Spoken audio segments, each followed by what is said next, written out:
sing the song and even dance. Vai vivendo, vendo a vida terminar. So it's a game that uses questions to engage people's imagination, so that everybody's imagination is focused on the same situation. You know, hearing you speak about the coalescing of a solution sounds like it's complex, and yet it doesn't sound like it takes a lot of time to learn how to play it. So how long does it take a person to actually learn how to play the game? Well, the rules are very simple. It doesn't take long at all. I like to use the analogy with volleyball. How long does it take for a person to learn to play volleyball? Well, you can learn the rules of volleyball in just a few minutes. But then comes the skill.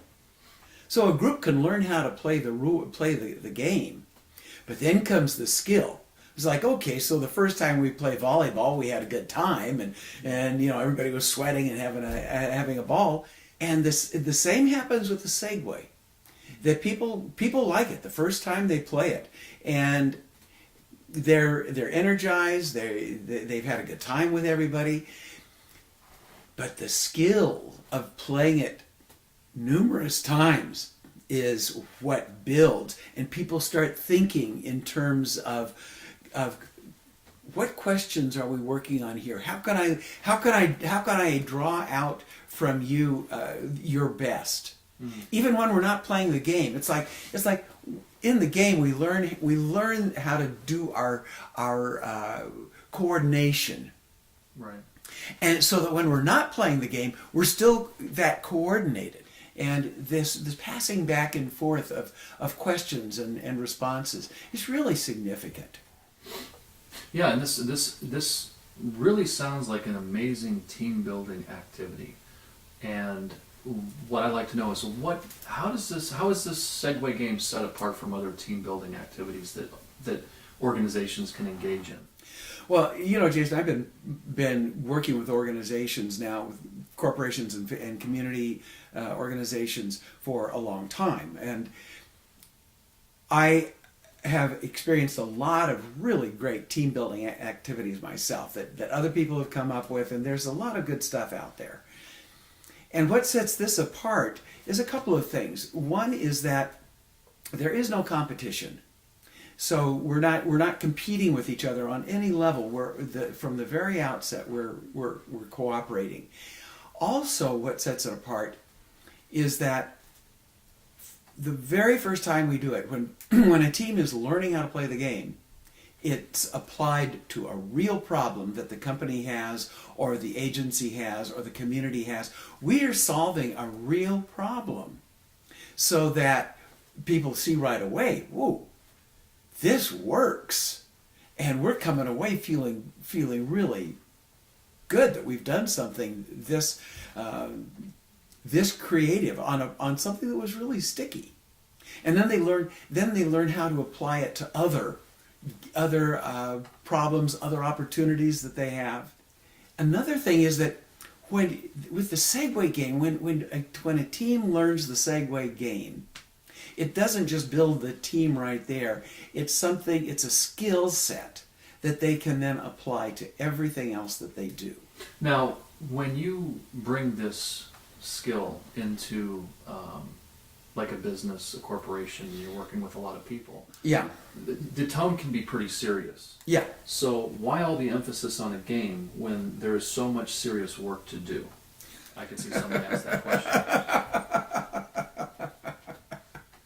The seriousness shuts down the creativity. It's like, oh, this is significant.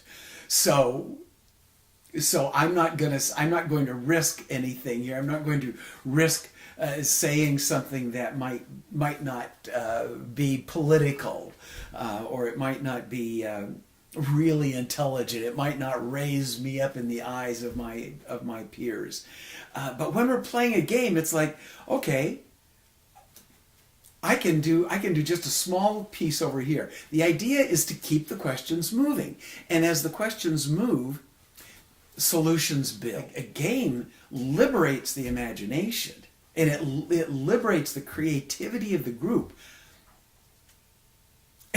When people love playing games. I mean, we're compulsive game players. Look at all the games that are on the internet, all the games that are on television. People love games.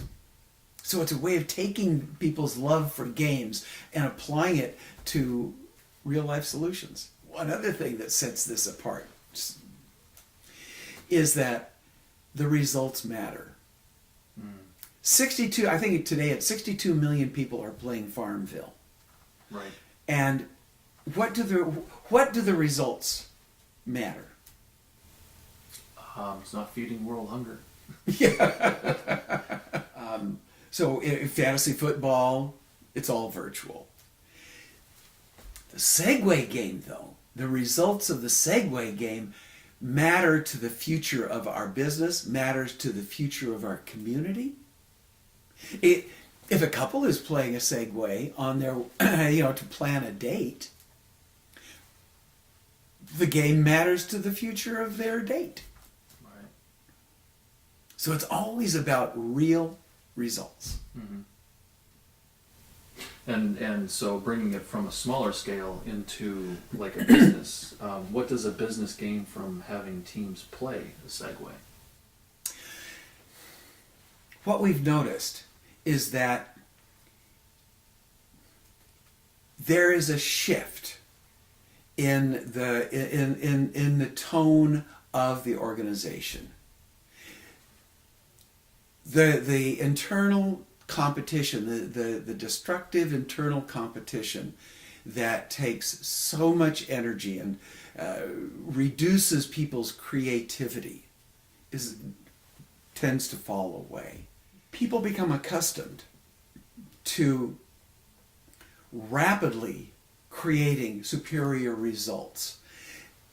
There is a reduced time from concept to product, to a shift in the way we process.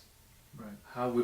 What would you describe as the bottom line of what we're going for when presenting this skill set to an organization or corporation or business?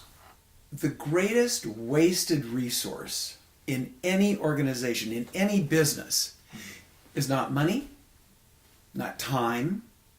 It is the imagination, it's the creativity of the people in the organization. People spend more of their time concerned with their position than with the quality of the work that they are doing together. So the cost of coordination in an organization is extraordinarily high. And it's a cost that is often overlooked. And when we can coordinate our efforts more easily, the company saves time. But we've applied the Segue to every aspect of a business, from their visioning and their purpose to their economy, to their to measuring multiple bottom lines, to new product design, to market development. It can be used across the board. Wherever we've got a problem and a question that we want to go further into, the Segue produces those results.